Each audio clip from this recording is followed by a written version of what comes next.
Last week, yet another court date for ex-beauty queen stalker came and went. We'd been expecting things to proceed with her entering a plea of guilty or not guilty, but no such luck. All we got was another vague reason as to why she's not ready and a new court date issued, months from now. There have been many court dates since she has been arrested. It's been over 18 months since she's been arrested for her continued stalking and harassment, and she still wants to drag things on, to seemingly try and stay relevant in our lives. As an aside, the amount of court resources and taxpayers' money that's wasted is actually really astounding. Anyway, onto the story. To recap, my husband dated a beauty queen title holder of a well-known pageant before me. They broke up long before we met. She was a statuesque blonde, very tall, a knockout in her day, in my opinion. This is somewhat important to the story, I guess. But, while she was a dazzling pageant winner on the outside, on the inside, oh boy.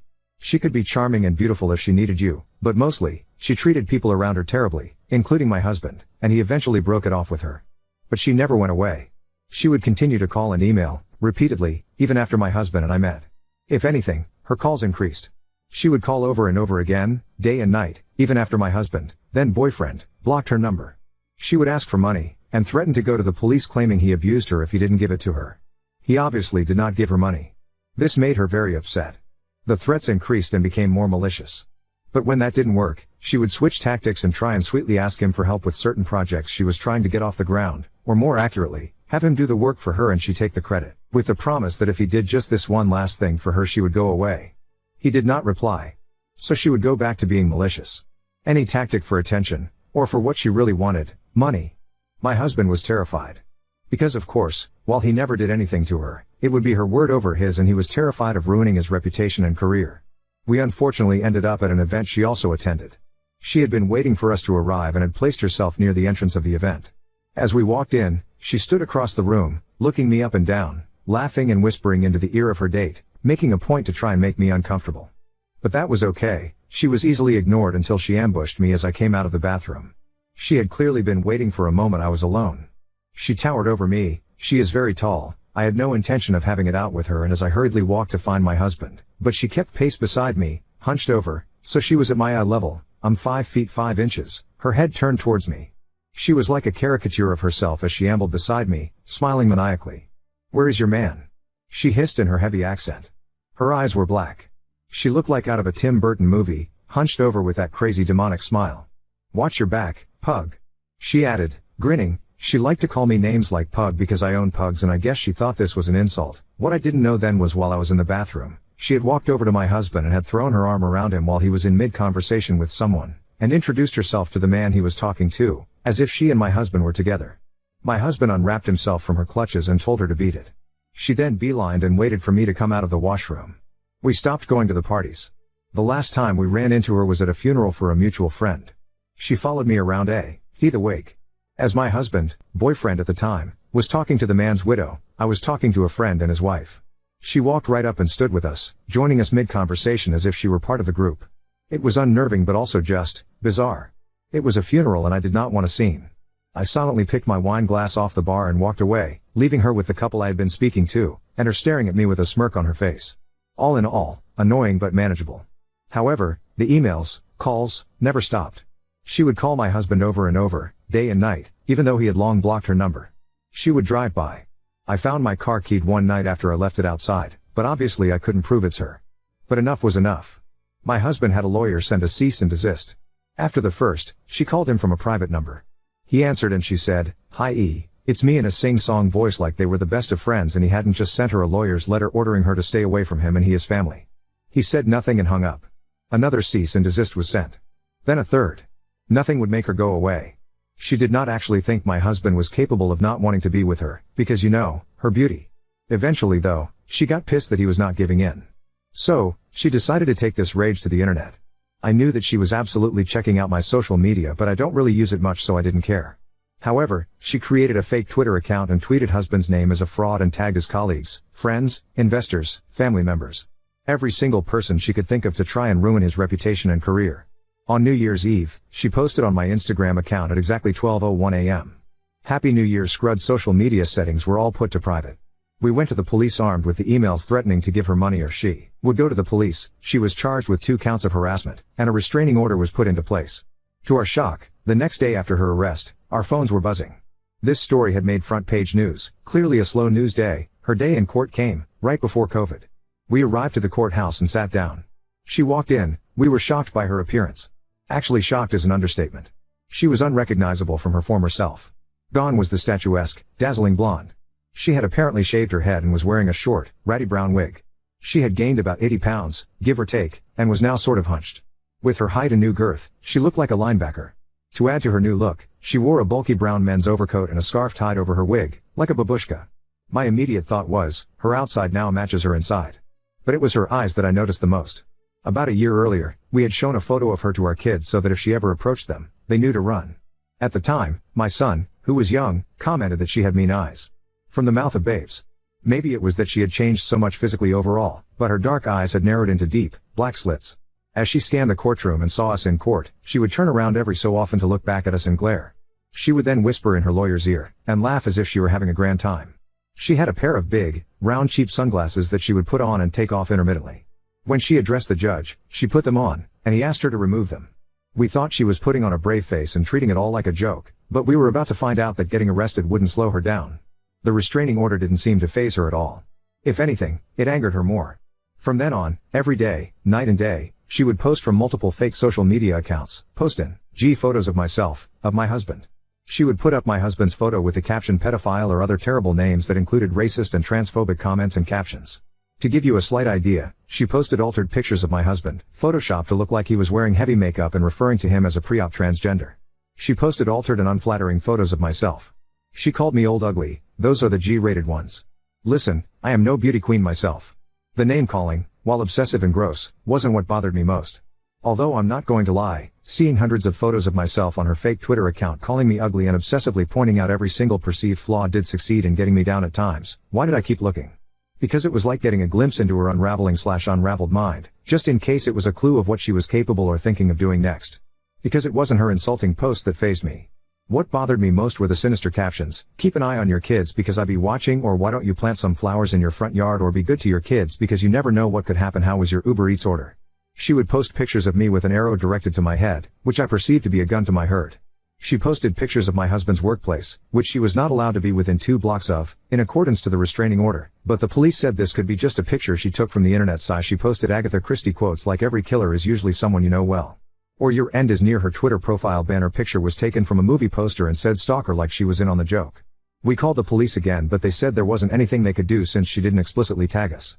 I took screenshots of everything. Many of her posts were nonsensical, but most were photos posted of us on this fake account, all altered with derogatory or ominous captions. But we couldn't get her shut down. I became anxious anytime my kids were outside shooting hoops in the driveway. My elderly mother wouldn't take the baby out in the stroller, she was too scared. It affected all of our lives. Life became dramatic. Ex-beauty queen would taunt us with catch me if you can. She posted close-ups of her dog's genitals, or a piece of her dog's shit with my name beside it, the implication obvious. It bothered me she now had a dog, since I didn't think someone like her was capable of caring for anything living.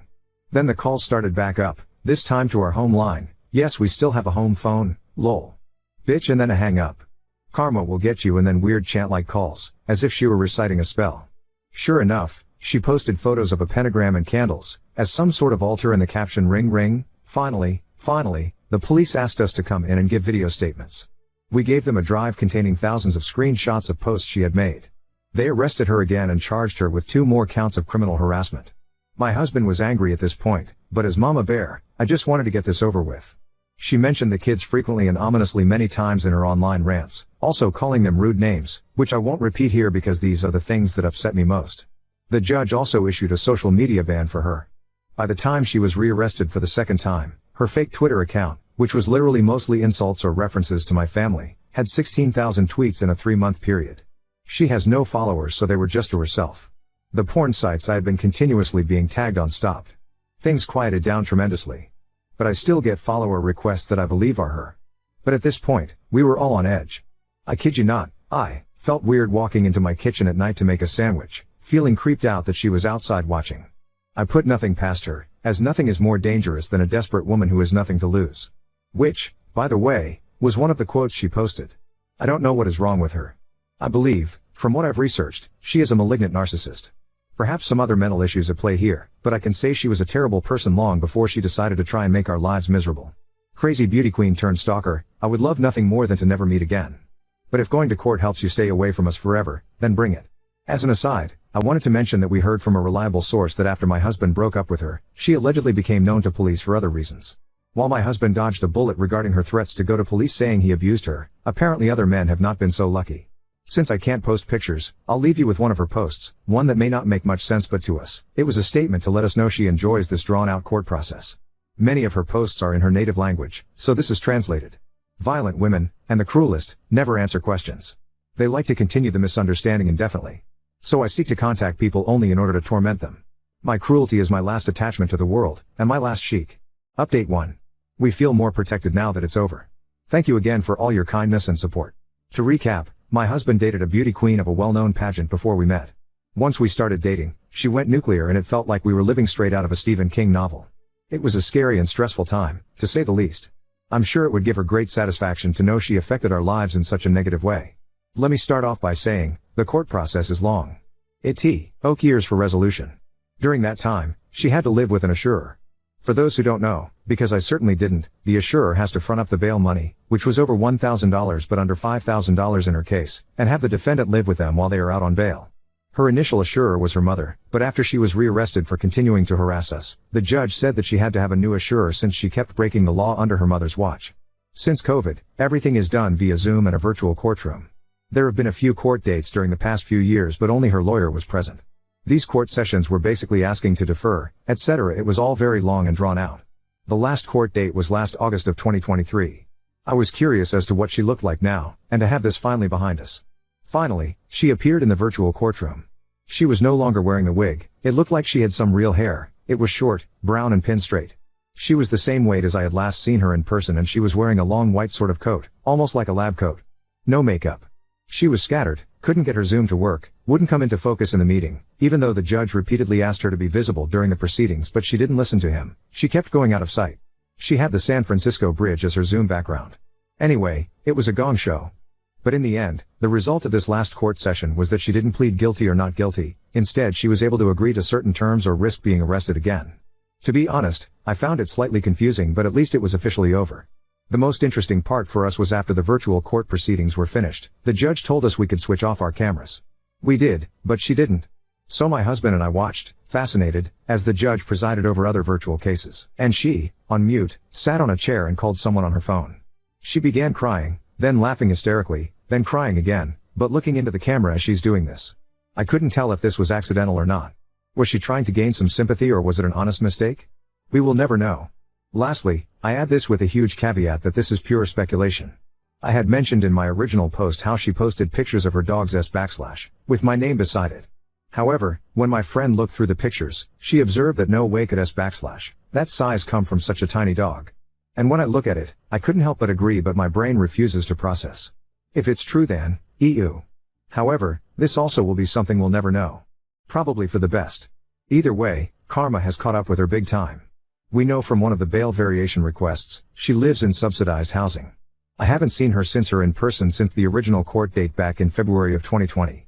I received quite a few messages from people who knew who this was and said they had had run-ins with her, specifically a person who claimed a family member had been scammed out of money by her. Now on to second story. Adopted brothers reject me as their real brother, and now I'm uninviting them for my wedding, causing my parents to threaten not to come.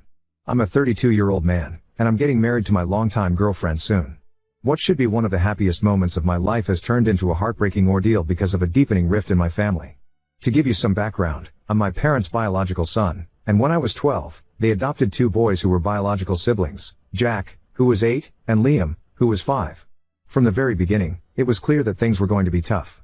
Jack came with severe behavioral issues due to some intense trauma, I'll spare the details, but it was significant.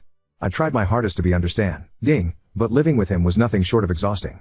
His outbursts were constant, and I often felt like I was walking on eggshells, terrified of setting him off. As we grew older, I continued to try to be there for Jack, despite everything. A few years ago, Jack fell into a devastating drug addiction. I stood by him through his darkest moments, supporting him through rehab, and doing everything I could to help him get back on his feet. It was draining and heartbreaking, but I did it because I loved him and believed that, despite our challenges, we were still brothers. The situation came to a head recently at a Sunday dinner at my parents' house. My son was working on his summer homework, which involved creating a family tree. He innocently asked Jack if he wanted to be included, and Jack just flat out said no. He didn't want to be part of it because, in his exact words, "We're not real brothers." He said it so casually, like it was the most obvious thing in the world, with no regard for how much it would cut me to the core. I was utterly stunned, but what shattered me even more was that Liam, who I've always felt closer to, just sat there in silence. He didn't say a word. He didn't defend me or even acknowledge how hurtful Jack's words were. He just let it happen. I've tried so hard to be supportive of both of them, especially Jack, despite the endless challenges. So, for Jack to say that, and for Liam to do nothing, felt like a gut punch. It was as if they were both telling me that I was never truly part of their family. I decided to uninvite both Jack and Liam for my wedding. My fiancé has been nothing but supportive of my decision, but my parents are furious. They've made it clear that if Jack and Liam aren't invited, they won't attend either. It feels like history is repeating itself, with my parents once again prioritizing Jack over me, no matter how much it hurts me. I'm absolutely heartbroken that my parents would choose to miss my wedding rather than support me in this. I know Jack has been through a lot, but I've done everything I can to be there for him and for Liam, despite all the heartache.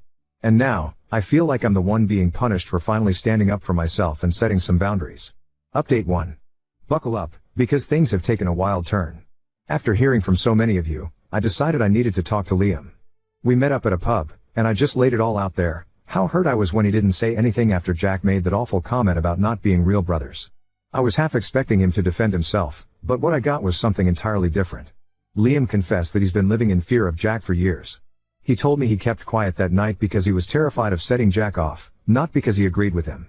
Then he dropped a bombshell. Despite being Jack's biological brother, he's felt just as much of an outsider in our family as I have.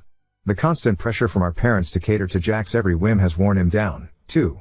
Liam assured me that he's always seen me as his brother and that he regrets not standing up for me sooner. Hearing that was a huge relief. He's completely on my side now, and we agreed that if Jack can't respect me as a brother, he has no place at my wedding, or in our lives. But just when I thought things couldn't get more intense, my parents decided to make everything worse. I sat them down and explained why I uninvited Jack, hoping they'd understand. Instead, they threw down an ultimatum: if Jack isn't invited, they're not coming to my wedding. No room for discussion, no empathy, just flat-out refusal. I was gutted. After all these years of putting Jack's needs above mine, this is how they repay me? I couldn't hold back anymore. I let out all the anger and frustration I've been bottling up for years. I told them how I've always been the one sacrificing, how they've always prioritized Jack, and that I was done being treated like I don't matter. I made it clear that if they choose not to come to my wedding, they're making their choice, and I'll make mine. With that, I walked out, leaving them to stew in their own decisions. Out of nowhere, Jack started bombarding me with the nastiest, most hurtful texts I've ever received. He accused me of turning Liam against him, of ripping the family apart, and had the audacity to call me selfish for abandoning him. He ranted about how he never felt like he belonged in the family and how it's all my fault for pushing him away. His words hit hard, but they also opened my eyes. Jack has spent his whole life blaming everyone else for his problems, and I've been his favorite scapegoat. This time, though, I'm not letting him guilt trip me. I didn't even respond, I just blocked his number. If he can't see what he's done wrong, then there's nothing more to say. Liam was livid when I told him about Jack's messages. He's more determined than ever to support me, and we've decided to go low contact with our parents until after the wedding. Liam's been a rock through all this, helping me with the wedding plans and making sure I'm not dealing with this mess alone. So, the wedding is still happening, but with a much smaller guest list. My parents haven't reached out since our argument, and at this point, I don't care if they show up or not. This day is about me and my fiancé, and I'm not letting anyone, not even my own family, ruin it.